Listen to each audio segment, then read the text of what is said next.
Bon, retour sur les isométries.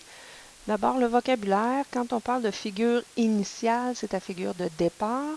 Et figure image, c'est la figure que tu as obtenue après ta transformation. La figure initiale, par exemple, ça pourrait être le triangle ABC en lettres majuscules parce que c'est le nom d'un point. A, c'est le nom d'un point, donc on met une lettre majuscule. Et ma figure image, ça serait le triangle A', B', C'. La petite apostrophe se dit prime. Donc, si on va voir ça dans une isométrie, donc mon triangle initial, ça serait le ABC qui est à gauche, et mon triangle image, ça serait le A', B', C' qui est à droite.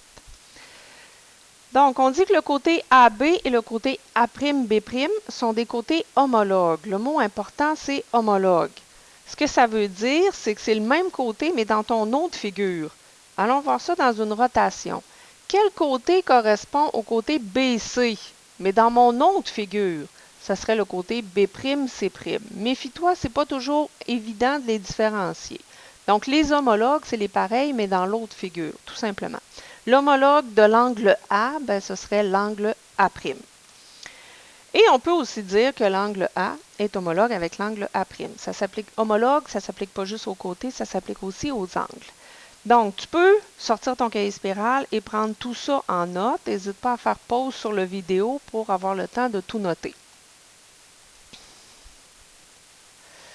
Donc, les isométries, c'est peut-être un mot que tu ne connais pas, mais tu sais ce que c'est. Une isométrie, c'est une translation, une rotation ou une réflexion. Quand on parle de ces trois transformations-là ensemble, on appelle ça des isométries. Qu'est-ce qu'on sait des isométries? Dans une isométrie, les mesures des angles et de côtés sont conservées. On va aller voir ça. Dans une réflexion, si tu compares les côtés homologues, on a dit que c'était les pareils, mais dans chacune des figures. Donc, l'homologue du côté AB, c'est le côté A', B', et ils valent 20,4 tous les deux. Même chose pour le AC, A', C', ils sont congrus.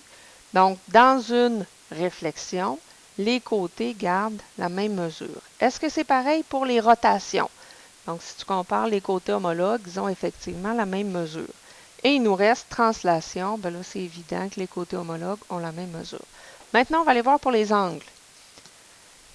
Qu'est-ce qui arrive avec les mesures d'angle? Les angles homologues, l'angle A avec l'angle A', gardent la même mesure. Même chose pour l'angle B, même chose pour l'angle C. Est-ce que c'est aussi vrai dans les rotations? Dans les rotations, les angles homologues conservent aussi leur mesure. Et allons voir dans les réflexions. Est-ce que les angles homologues conservent leur mesure? Eux aussi. Donc, dans toutes les isométries, les mesures des angles et de côté sont conservées. À quoi est-ce que ça va servir, cette propriété-là? Bien, par exemple, j'ai ici deux polygones. Je leur fais subir une translation. Et je te dis, ça c'est mon polygone initial, mon polygone image.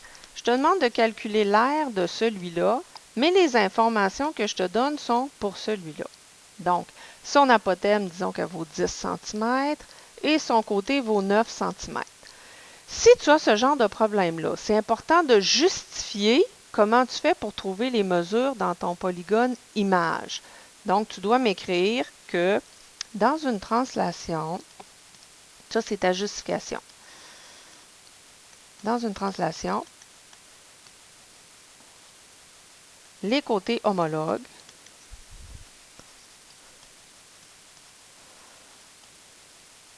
sont isométriques. Donc, ça explique que dans mon deuxième polygone, mon polygone image, l'apothème va aussi être égal à 10 cm et le côté va aussi être égal à 9 cm. Et avec ça, tu vas pouvoir appliquer ta formule que tu connais déjà pour calculer l'aire de ton polygone image. Ça aussi, tu peux prendre 2 minutes pour tout noter ça dans ton cahier spirale. Donc, ce qu'on a de nouveau en secondaire 2, c'est les homothéties. Qu'est-ce qu'une homothétie? C'est un agrandissement ou une réduction, tout simplement. Pour faire une homothétie, tu as besoin de 3 choses. D'abord, ça te prend une figure initiale, une figure de départ. Ça te prend un centre d'homothétie, qu'on va appeler le point O, Et ça te prend aussi un rapport d'homothétie qu'on appelle K. Donc, la façon de noter ton homothétie, c'est comme suit. Donc, j'écris le H pour dire que c'est une homothétie que j'ai à faire. La première lettre que je te donne, ça t'indique le centre d'homothétie. Et le deuxième nombre, c'est la valeur de K, ton rapport d'homothétie. Qu'est-ce que ça donne en dessin une homothétie? Je te montre ça tout de suite. Ça ressemble à ça. Donc, j'ai le centre d'homothétie, qui est ici, le point O, et j'ai mon rapport d'homothétie qui vaut 2. Donc, si je change mon rapport d'homothétie, ben, ma figure, elle va grandir. Oups, là, je l'ai mis trop grosse. Elle va grandir ou elle va rapetisser selon la valeur que je donne à K, tout simplement. Donc, pour faire une homothétie, j'ai besoin du centre, j'ai besoin de mon rapport d'homothétie et j'ai besoin de ma figure initiale, ma figure de départ. K peut être donné en pourcentage, en fraction ou en nombre décimal. Le plus utile, c'est toujours le nombre décimal. Donc, peu importe de quelle façon on te le donne, toi, tu vas travailler avec le nombre décimal. Donc, peu importe comment il est donné, première chose à faire, tu le transformes en nombre décimal. Maintenant, qu'est-ce qu'on sait des propriétés des homothéties? Tantôt, on a dit que dans les isométries, les angles et les côtés gardaient leurs mesures. Dans une homothétie, qu'est-ce qu'on sait des mesures d'angle? Prenons l'angle A et l'angle A', et conservent exactement la même mesure. Même chose pour les autres angles. Par contre, qu'est-ce qui arrive à leur côté? Je suis passé de 5,3 à 11,8. Est-ce qu'ils ont conservé les mêmes mesures de côté? Non. Par contre, qu'est-ce que tu peux dire du côté AB par rapport au côté A'B'? C'est qu'ils sont parallèles. Ça, on dit ça que les côtés homologues sont parallèles. Et ça va permettre de vérifier ta construction. Tu auras aussi à aller voir tantôt la vidéo sur comment construire une homothétie. Donc, les côtés homologues ne sont pas isométriques, par contre, ils sont parallèles. Donc, tu peux noter ça aussi dans ton cahier spirale. Ce qu'il y a d'intéressant à savoir, on a dit qu'une homothétie, c'est un agrandissement ou une réduction. Donc, quand est-ce qu'on sait que c'est un agrandissement et quand est-ce qu'on sait que c'est une réduction? Il y a un truc facile. C'est la valeur de K qui va te l'indiquer. Donc, si je mets un K qui est de 0,5, on commence. Donc, ma figure image qui est en vert est plus petite que ma figure initiale de départ. Si j'ai un K qui est 0,5. Augmentons ça à 0,8. Ma figure image verte est encore plus petite. Si j'augmente ça à 0,9, elle est encore plus petite. Je continue d'augmenter la valeur de K, je lui donne 1. Qu'est-ce qui arrive? J'ai ma figure image qui est identique à ma figure initiale. Donc, ce qu'on comprend, si K est plus petit que 1, j'obtiens une réduction. Si K est égal à 1, ma figure est inchangée. Et tu devineras que si K est plus grand que 1, ben là, on a un agrandissement. Allons tester ça. Si K vaut 2, j'ai effectivement une figure image qui est plus grande que ma figure initiale. Et tu remarques que 5,3, c'est la mesure du côté AB, fois 2 va me donner 10,6.